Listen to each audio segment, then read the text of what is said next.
Bom, a gente tá falando, Vamp e Flávio também, que o Flávio conhece os dois bastante, trabalhou bastante cobrindo os dois e tem amizade, inclusive, principalmente com o Dorival. A gente tá falando de dois treinadores que já são das antigas, o Vanderlei Luxemburgo ainda mais, só que tiveram um momento de baixa recentemente. E um se recuperou, o outro tá tentando se recuperar. Porque o Dorival Júnior, vale a gente lembrar que quando ele saiu do Atlético Paranaense, até de forma covarde, porque ele foi demitido depois de ele ter pego o Covid. Aí quando ele voltou, ele foi demitido do Atlético Paranaense, campeão estadual, né, pelo Atlético Paranaense. Ele ficou 1 ano e meio sem clube, não foi isso? Foi, o Dorival ficou 1 ano e meio até ir pro Ceará. Mais ou menos isso, O Dorival Júnior ficou 1 ano e meio sem clube, já praticamente fora do mercado. Aí ele vai pro Ceará, faz uma boa campanha com o Ceará, é contratado pelo Flamengo, ganha a Copa do Brasil e Libertadores pelo Flamengo, pegando um Flamengo em crise, e aí ele dá uma melhorada aí no clima do Flamengo, ganha uma Copa do Brasil e uma Libertadores, e agora no São Paulo ele chega voando. Também, eu vou até falar os números, 24 jogos do Dorival Júnior pelo São Paulo, 14 vitórias, 5 empates e 5 derrotas, 38 gols marcados e 18 gols sofridos, 65% de aproveitamento. Já o Vanderlei Luxemburgo é colocado por muitos, inclusive por você, né, Flávio, como o maior treinador da história do futebol brasileiro, né? Pelo menos do século XX, do século XXI, até no final do século passado, sem dúvida. Sem dúvida. Por muitos é colocado como o melhor treinador da história do futebol brasileiro, na época que ele estava no seu auge. Isso sim. Agora, ficou 1 ano e meio sem clube, né? Já tinha largado praticamente, é dono de televisão lá em Tocantins, tentou a política também, e agora tenta uma volta por cima no Corinthians. Então eu pergunto pra vocês, o que falar dessa comparação entre os dois treinadores que entram em campo hoje, Dorival pelo São Paulo e Luxemburgo pelo Corinthians? Um vem de conquista, né? Eu acho que o Dorival passa pelo melhor momento da carreira dele, né, Flávio? Conquistou a Copa do Brasil, Libertadores, deu uma segurança maior. Ele nunca tinha conquistado uma Libertadores. Me surpreendeu ainda ficar assim um tempinho ainda. Você falou? Agora, depois de conquistar. Né? Porque quando o Dorival conquista, o Corinthians ficou sem treinador e o Santos, né? Um bom tempo. Apertou lá pelo Lázaro tudo, né? Viu um momento depois de confiança.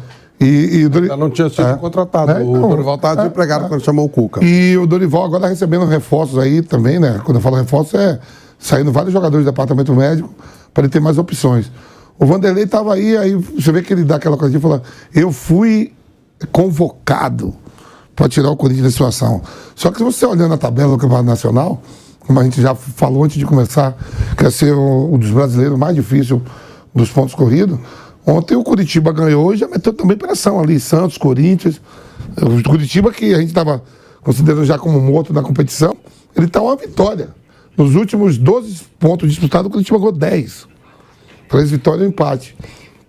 Quer dizer, tem que olhar para baixo da tabela, que é o Campeonato Nacional também, né? Lógico, vai mudar a chavinha hoje, é uma semifinal de... Corinthians está 2 pontos da zona com um jogo a menos contra o Grêmio na Neoquímica Arena. Segundo colocado também, né? Tem isso. Olhar para a tabela do brasileiro. Não está mil maravilha. Você está na semifinal de Copa do Brasil, mas não é garantido que estar na semifinal de uma Copa do Brasil, que no brasileiro você vai bem. Você acha que a situação do Dorival é mais cômoda? Mais tranquila. Ele vem de conquista, ele está numa fase muito mais tranquila no brasileiro. O São Paulo está mais feliz com ele também. Quando eu falo feliz, assim, um ambiente... Satisfeito. Está jogando. Você mostrou os números aí. Tantos números de vitórias, empates, derrota. E principalmente jogando em casa, né? O São Paulo faz seus pontos tudo dentro de casa. Vive mais tranquilo. O São Paulo chega num momento mais tranquilo que o Corinthians. Flávio, pra te embasar aí no que você vai falar, comparando os aproveitamentos. Dorival Júnior, 65% de aproveitamento no São Paulo. Vanderlei Luxemburgo, 43,9%. 44% de aproveitamento no Corinthians. Melhorou muito com esses últimos 5 jogos, porque o Luxemburgo estava com aproveitamento bem baixo. Aí, com esses o Universitário do Peru ajudou muito aí. Sim, o Universitário do Peru ajudou muito. Também o adversário na Copa do Brasil. O Corinthians pegou o melhor adversário nas quartas, que era o América Mineiro. Né, lanterna do Brasileirão, não tem a grande torcida para pressionar no jogo de ida. Agora, como falar do trabalho desses dois no momento em que eles chegam para essa semifinal de Copa do Brasil, Flávio? O Dorival chegou e a coisa pegou na hora. O time do São Paulo, que fazia um bom trabalho com o Rogério Ceni. Tá com o mesmo número, viu, Flávio? Do Rogério. Era um bom trabalho. Dá a impressão que o Rogério, nossa, foi péssimo. Não foi. O trabalho do Rogério foi um trabalho bom, só que houve aquele desacerto lá com os jogadores, aquela coisa toda que apareceu, Marcos Paulo, que não sei o que e tal. E aí o Rogério acabou saindo, sai com uma vitória, inclusive, com aquele Porto Cabello lá. E o Dorival chega e deixa a casa, já estava alinhada, ele dá uma acalmada no ambiente, coloca, logicamente, o dedo dele na situação também, e o time vai andando, vai num embalo, num time já ajeitado. Vanderlei pega um time numa bagunça horrorosa, aquela história dos 4 técnicos em um mês e tal. E teve muita dificuldade no começo, agora devagarzinho a gente vai notando alguma coisa. Mas o trabalho do Dorival está mais adiantado. Também ele pegou o São Paulo numa situação melhor do que o Vanderlei pegou o Corinthians. O Vanderlei pega um Corinthians numa situação caótica, né? O Dorival pegou uma casa arrumada, com crise entre os jogadores e tal, aquela coisa lá do Rogério com os jogadores, mas um time alinhado taticamente e tal. O Corinthians não tinha nada, o Corinthians tinha 4 técnicos diferentes em coisa de um mês. Então o trabalho do Luxemburgo era mais difícil. E até hoje, ainda hoje, o trabalho do Dorival tá frutificando mais. Alguém disse aqui na mesa que se você for olhar só a teoria, só o que está rolando, o São Paulo é favorito, claro, né? Mas é que na hora que chega o jogo... Mas dá pra acreditar, Flávio, que o Luxemburgo vai fazer um bom trabalho no Corinthians? Você acha que dá pra acreditar numa evolução do Luxemburgo como treinador ainda? Ele sim, eu só não sei se ele vai ter tempo e material humano, mas eu acho que o cara pode sim. O Dorival é mais jovem que o Vanderlei, mas não tão mais jovem, né? Então acho que dá pro cara fazer sim, se tiver condição, se ele tiver saco. Esse é um ponto, né? Como é que o cara tá? Não tem muito a ver com a idade, tem a ver com o cara tá afim, tá legal, tá querendo. Saco eu acho que ele vai ter, né? Porque ele tava parado. Foi chamado, é porque ele quer ainda alguma coisa. Então, mas o Dorival nunca parou, né? Esse é o ponto. Já teve um momento que o Luxemburgo falou, deu pra mim. Né? Já teve um momento de encheção de saco, falar, quer saber? Vou cuidar da minha vida, das minhas coisas. Dorival não chegou nesse estágio. Então não sei até, se ele tiver legal, se ele suportar, dá para fazer o trabalho, dá para trabalhar legal. Até porque, né, no futebol brasileiro, você ajeitando os times, você já fica num nível legal. Não precisa nenhum malabarismo tático, nada, né? O Luxemburgo fazia alguns malabarismos táticos lá atrás. Isso eu acho que vai ser mais difícil de fazer agora. Mas ele... ajeitar um time e tal, dá pra ajeitar. Tiver paciência, tiver saco pra fazer e tiver tempo pra fazer, acho que ele pode dar uma melhorada no time. Sim. Só a diferença de idade, que não é pouca também não, são 10 anos. 10 anos. O Dorival Júnior tem 61, o Vanderlei tem 71. Eu achei que fosse menor. Não, é bem alta, a diferença é bem alta. Menor. Eu achei que fosse menor. 10 anos faz muita diferença, assim. Chega uma certa idade que 10 dias faz diferença. Imagina 10 anos. Agora, Mauro, você é né, que sempre questiona essa situação do Vanderlei e do Filipão, principalmente de treinadores que foram gigantescos e realmente foram, mas que, na sua opinião, realmente hoje não estão mais entre os principais treinadores e nem devem conseguir estar, na sua opinião. Por quê? Que você acha que é saco, realmente, como disse o Flávio? Os caras já estão mais velhos, não tem mais o mesmo saco para trabalhar, ou então ficaram ultrapassados, não conseguiram evoluir com o futebol. Por que você acredita que esses caras hoje não têm o potencial, mesmo tendo sido tão vitoriosos, para conseguirem fazer grandes times hoje? Principalmente o Vanderlei Luxemburgo, que está no confronto de hoje, que a gente vai falar. A gente vai para um break na Rádio Jovem Pan, seguimos no YouTube. Mauro. Porque o futebol evolui, as coisas mudam, né? A humanidade também vai se transformando, tudo muda, o futebol muda também. E eles estão ainda com a cabeça nos anos 90. Eles não evoluíram, eles não avançaram. Acho que eles não têm capacidade para isso, para entender novos conceitos de jogo, novos métodos de trabalho, tanto que vivem falando de coisas de antigamente. Foi eu que trouxe, foi eu que fiz, não sei o quê. A referência sempre é o passado. Acho que os dois são hoje técnicos muito limitados, que foram expoentes aí em outro momento. O Vanderlei com mais repertório, o Scolari com muita competitividade, mas o futebol mudou, muita coisa mudou. O que você acha que principalmente mudou, que esses caras que eram as referências hoje não são? Cara, porque é difícil a gente entender, como é que o cara que sabia tanto de bola... Tudo mudou, mas hoje... as coisas mudam, é a mesma coisa. Há 10, 20 anos você não tinha esse aparelho na sua mão aí, a gente não falava no YouTube, não tinha nada disso. A gente também tem que se adaptar o tempo todo. Eu estou há 40 anos nessa profissão. Quando eu comecei, eu usava a máquina de escrever. Hoje eu tenho canal no YouTube, eu tenho rede social, a gente aqui aparece na televisão, na internet. Se você não acompanhar, amigo, você dança. Né? Se eu estivesse escrevendo na máquina de escrever, eu estava desempregado, parado e fazendo outra coisa da minha vida. Mas qual que você acha que foi a principal mudança do futebol que esses caras Tudo mudou, métodos de trabalho mudaram. Hoje você tem analista de desempenho, hoje você tem um estudo muito mais aprofundado dos adversários, os treinamentos mudaram. Antigamente treino em tempo integral era padrão, treino coletivo era padrão, ninguém dá mais treino coletivo. Tudo mudou. E você vê as entrevistas, você vê que as referências de ambos e outros também aí, eventualmente, são muito remontam ao passado, quase sempre remontam ao passado. E as coisas mudaram, as coisas são diferentes hoje. Então, eles não conseguem acho que, acompanhar. Então, você vê que, por exemplo, até a maneira como o Luxemburgo monta as suas equipes hoje é muito mais conservadora, times mais fechados. É possível que ele jogue assim hoje. É possível que ele monte o time para não perder. O Vanderlei. É possível que ele faça isso. Ele fez isso no outro jogo 1-1, ainda comemorou, como você lembrou aqui no começo do programa. Ele pode ser que ele jogue assim, eu quero me manter vivo para o outro jogo. E no passado, os times dele jogavam para ganhar. Eram agressivos, eram times muito mais ousados, porque é mais difícil, é mais fácil montar um time que se defende do que um time que joga de forma mais propositiva. Eu acho que é isso. Eu acho que o futebol cada vez mais exige capacidade intelectual também. O cara tem que entender de várias coisas, tem que ter um conhecimento muito... O boleirismo não adianta. Joguei, chupei laranja, pode chupar laranja, comer banana, fazer o que você quiser. Isso não quer dizer tanta coisa.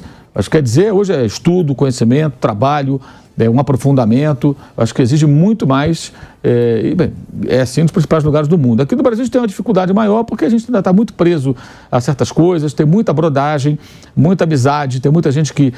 tem gente que estava achando sensacional as recentes palestras que ele deu lá e tal. Eu acho aquilo uma coisa meio totalmente anos 90. Dele no Vasco, falando do Vasco. Uau. Do Vasco, do Corinthians, aquela coisa, tudo. Não é pelo caso do palavrão, não. Acho que o palavrão até é legal dentro de um contexto. O palavrão cabe e pode ser até importante. Não é puritanismo. Pelo contrário, pode falar palavrão à vontade, não vai depender de mim. Não é isso que incomoda. Acho que a mensagem é pobre. Né? Isso me lembra uma questão de quando o próprio Scolari esteve lá no Chelsea, isso aí é comentado lá pelos caras da Inglaterra, que havia uma situação esse discurso, motivar e tudo, e o jogador falou, não tem negócio de motivação, a gente está motivado, a gente é pago para isso. A gente quer saber como é que o time vai jogar. Mauro, eu só vou te contar rapidinho, voltar para a rádio. A gente vai voltar para a rádio agora em 2 segundos. De volta à Rádio Jovem Pan, agora na rádio e no YouTube, Mauro César falando por que ele acha que Vanderlei, Luxemburgo e Filipão são ultrapassados pro dia de hoje. E a gente olha para os próprios resultados. O Filipão é o técnico do 7-1. Aquilo ali não é só um placar acidental. O total desconhecimento do adversário, como montar a equipe, aquilo ali ficou... A Copa inteira aquilo foi sendo desenhado.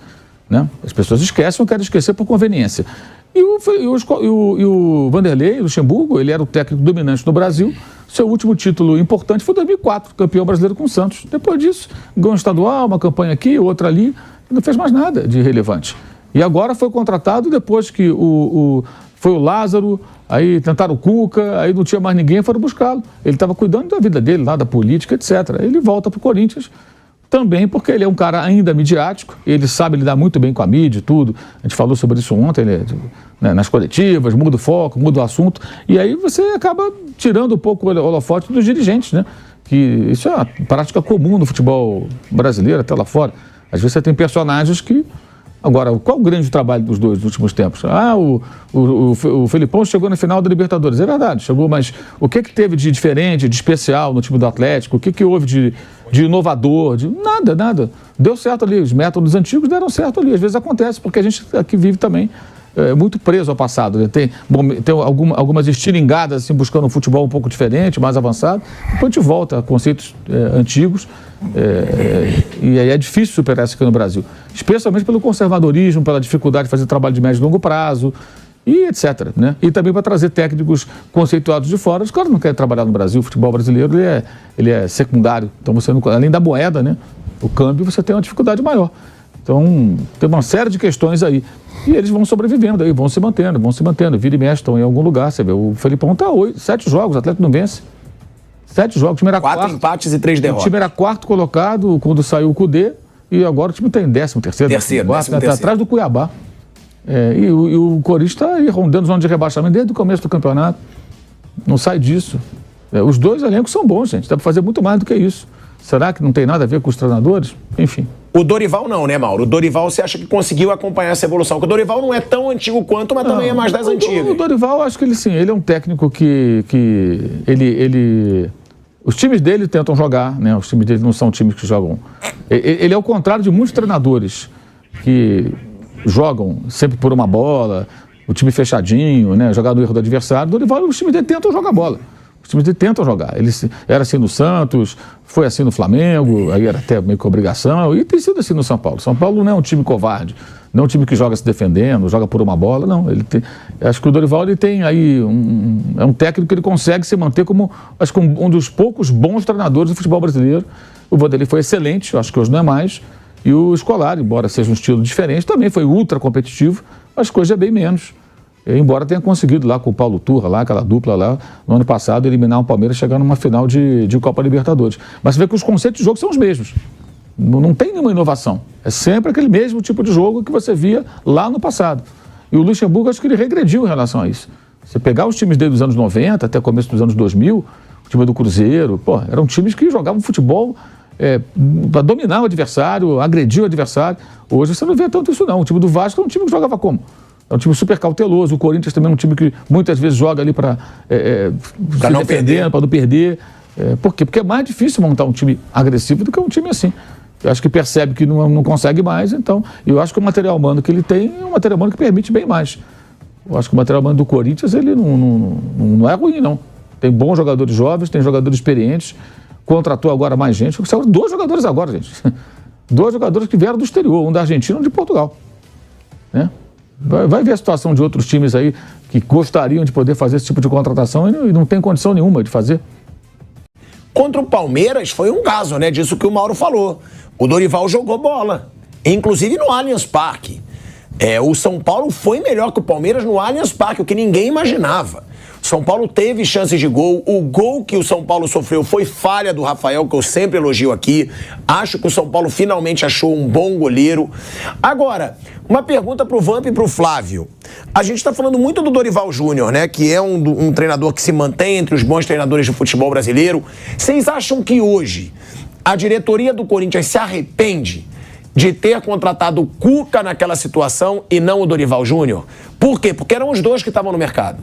Como o Vamp disse, o Dorival Júnior demorou para ser contratado aí. O Santos e o Corinthians sem treinador. Sim, Santos e Corinthians sem treinador. Também não sei se ele aceitaria o Santos, pela fase que vive, pelo elenco que tem, aí eu não sei. Mas vocês acham que o Corinthians decidiu ir no Cuca porque achava que o Cuca tinha mais aquele estilo de chacoalhar o elenco. E o Dorival era mais aquele apaziguador e eles queriam chacoalhar. O Cuca, aconteceu o que aconteceu, não cabe a gente repetir. Eu acho que o Corinthians errou de ter cedido tanto essa pressão, mas o Cuca que acabou pedindo para sair. Acho que quem pediu tanto a saída do Cuca na torcida até se arrepende. Agora, o Corinthians pode ter se arrependido, na opinião de vocês, de não ter contratado o Dorival? Dorival estava no mercado. Muito mais do que o Luxemburgo. Bom, eu imagino que o Corinthians foi surpreendido com tudo aquilo que aconteceu.